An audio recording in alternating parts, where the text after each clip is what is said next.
Many people claim to have actually seen UFOs at Area 51. But what have they seen?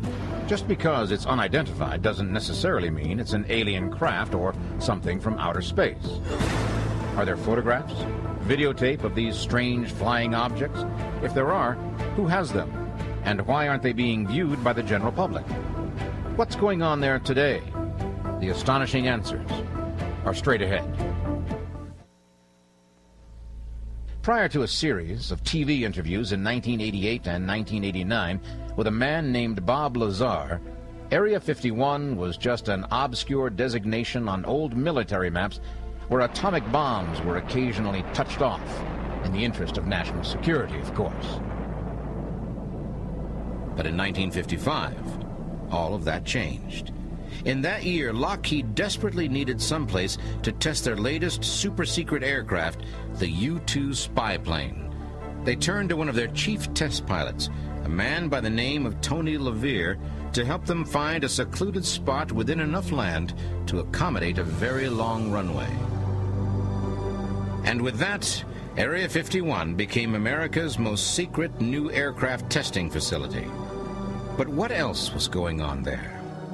The official U.S. government statement concerning Area 51 reads, "Neither the Air Force nor the Department of Defense owns or operates any location known as Area 51.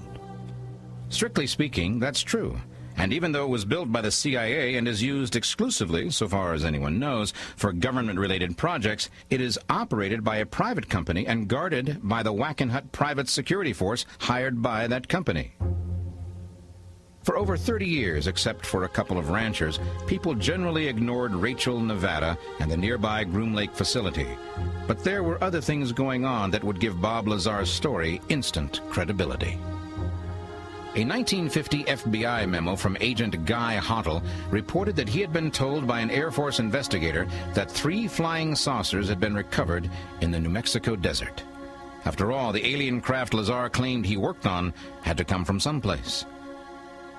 So even before the complex at Area 51 was built, the seeds of one of the nation's most troublesome mysteries were already being planted.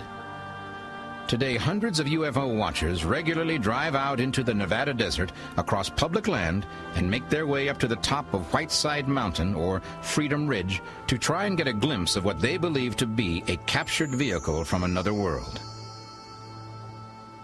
In one of our expeditions to Area 51, one of our affiliate members succeeded in taking rather remarkable footage of what appears to be a disc-shaped object over Groom Lake itself. It didn't behave like any conventional aircraft I've ever seen, no sound whatsoever. But the remarkable thing is that in other occasions we have seen the zigzag maneuvering of this type of aircraft, sometimes almost a 75-degree turn and sudden descension and ascension. Could this really be a spacecraft from another planet that fell into human hands?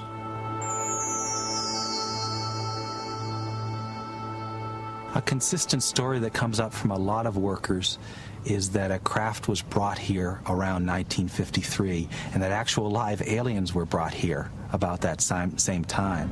Of course, to this point, these claims are still just hearsay and rumor without more evidence to support them. Does such proof exist? All the stories that float around this place are as much a mystery to workers as they are to us. Do we know where all these stories of captured UFOs originated? And how did these craft get to Area 51? Folks who run Area 51 won't admit that it exists. There was a federal lawsuit that was just tossed out in which they just wanted to know the name of the base, and they fought it tooth and nail and now don't have to reveal the name of it. If you work in a secret area like this, like Area 51, your work is highly compartmentalized. You come to work on jets from Las Vegas with the window shades down. Upon arrival at Groom Lake, you are bussed in buses with blacked out windows directly to your workplace. You see nothing more than the hangar or the few buildings that you happen to work in. That's the interesting dichotomy. The Russians can fly over it and take pictures. In fact, we've signed an open skies treaty that allows dozens of other nations to fly over and take all the pictures they want. But we, the people who put the bills for the place, aren't supposed to know about it.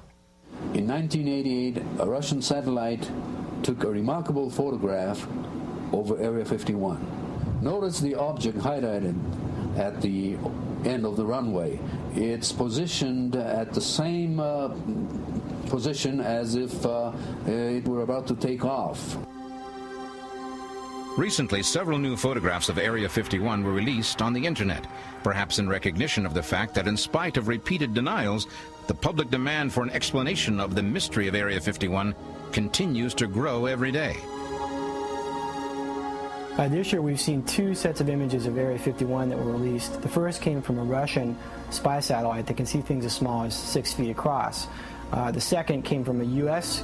commercial satellite, and it can see things as small as 3 feet across. This gives us unprecedented clarity and detail of the activities at Area 51, and this is from a base that the U.S. government claims still does not exist. The detail in these new satellite photographs is indeed startling, but the images raise more questions. Mainly, what activity? Note that in none of these photographs is there any indication of active personnel. If something is going on there, where is it taking place? Until now, Bob Lazar has been the only eyewitness to come forward and describe any kind of work being done on alien technology in Area 51.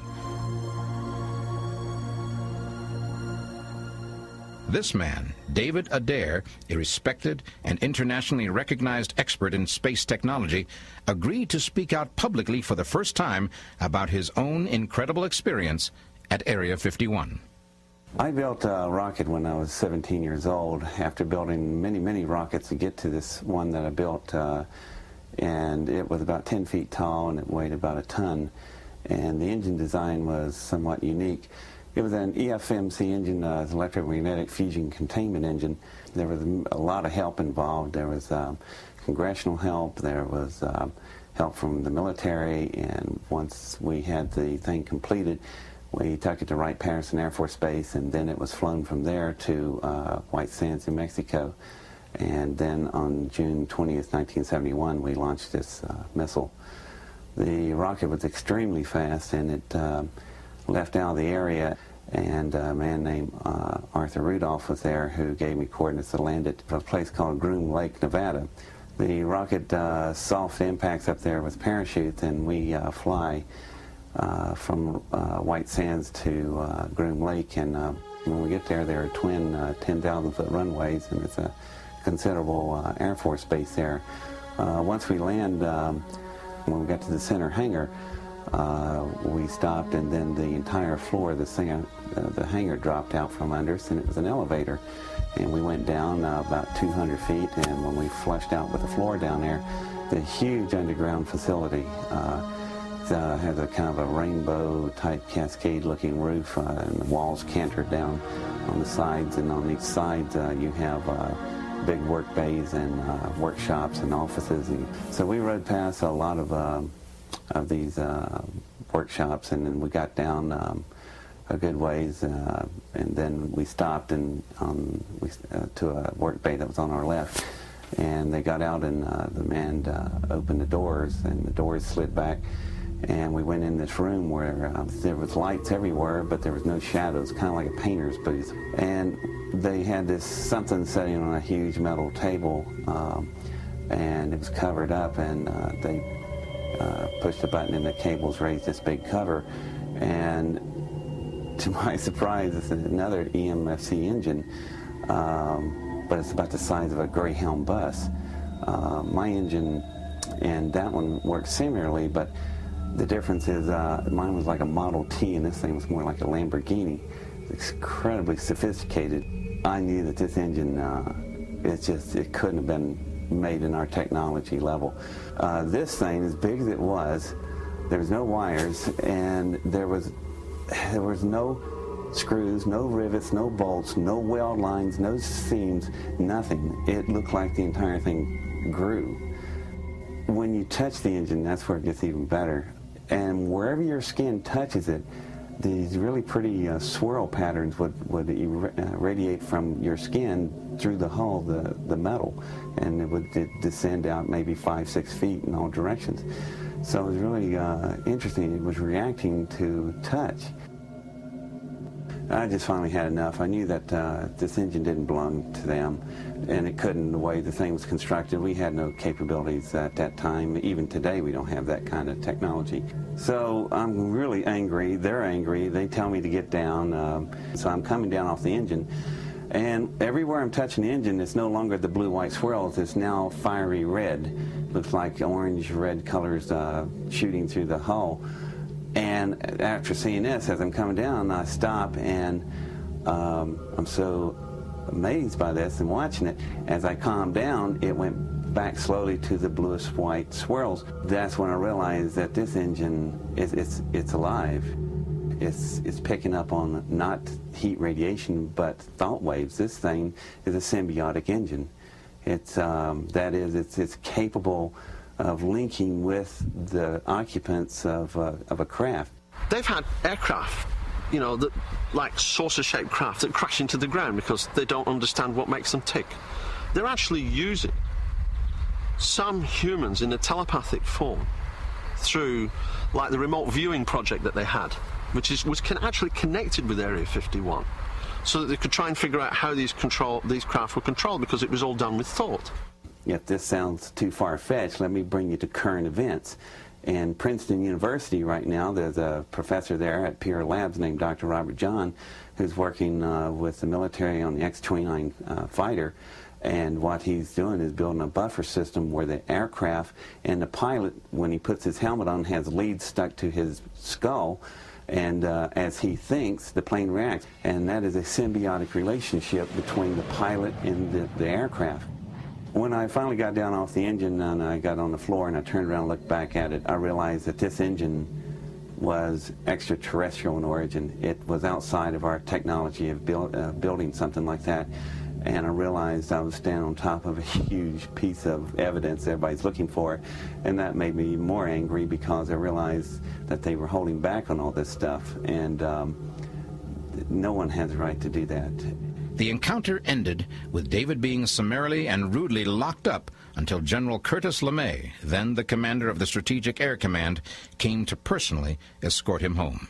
Well, after LeMay picked me up and we were flying home, he told me that they weren't through with me. They'll be back. He'll try to cover up as much as he can to help me out.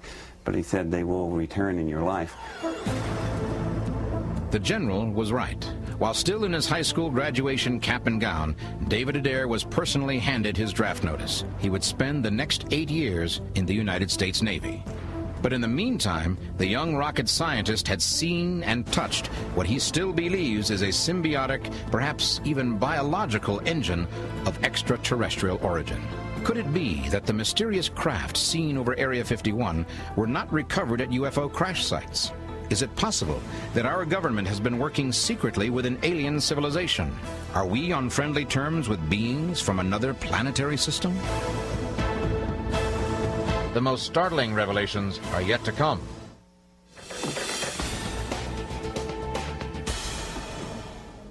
No one argues the fact that if it's true, Robert Lazar's story that he worked on a full-scale version of this alien craft is probably the most important news story of the last 100 years. And if David Adair's story is true, an even larger and presumably more powerful engine of unknown origin has also been in government possession for at least 30 years. But what about the story behind this supposedly alien technology? How did it come to be in human hands? According to Lazar, during his stay at Area 51, he was given information which, if true, would constitute undeniable proof of intelligent life on other planets. In Lazar's video interview, he claims that while at the super-secret S4 facility, he was shown official briefing documents stating that the beings who gave us the secrets of the flying saucer came from the Zeta Reticuli system, a star system that is 35 light-years from Earth. The beings are 3 to 4 feet tall and weigh 25 to 50 pounds. They have grayish skin and large heads with almond-shaped wraparound eyes. These beings said that they had been visiting Earth for a long time and presented photographic evidence which they contended was over 10,000 years old. There was an exchange of hardware and information in central Nevada until 1979, at which time there was a conflict which brought the program to an abrupt halt. Few made the connection at the time, but Lazar's identification of the Zeta Reticuli system appears to corroborate an amazing story told 20 years earlier by Betty Hill, one of the first UFO abductees. And while Betty was aboard the ship, she was conscious enough to look around and ask questions. And she saw what appeared to be a star map on the wall on the inside of this ship. And she asked who apparently was the leader of the group what it represented. And he says, well, it's our sector of the universe. Well, Betty remembered that, apparently. It was imprinted in her subconscious. And Betty was able to draw a sketch of what she had seen on that star map inside the ship. No one really knew just what it meant, except that a brilliant young woman, an astronomer by the name of Marjorie Fish, looked at it and said, I think I can make some sense out of that. And over the course of about 6 years, Marjorie Fish put together what she thought that map that Betty remembered represented. But on that map were a couple of star systems that were not discovered until the late 60s. Once we made those additional discoveries, the Fish map became very valid. And the place that the captain of the ship told Betty that they were from was a star system that we call Zeta Reticuli. Could Betty Hill have made all of this up? Did Bob Lazar just pull that name out of a hat? Or are we finally seeing some corroborating evidence of alien visitations, even abductions, tied to Area 51? That Betty and Barney didn't make it up. Because over the years since, that's a tiny part of a vast amount of evidence that these are real events. But what of this notion that our government and the aliens have cut some sort of deal? Is such a thing even remotely possible? It is possible that our governments could cut a deal with an alien world in exchange for the technology that we have gained so rapidly and so quickly. We've given them something else, maybe the ability to come and go from this planet and use it like a gas station to go to other planets. Perhaps they're after resources, the water or the minerals in our planet, or possibly even use us as resources. The theories and possibilities boggle the mind.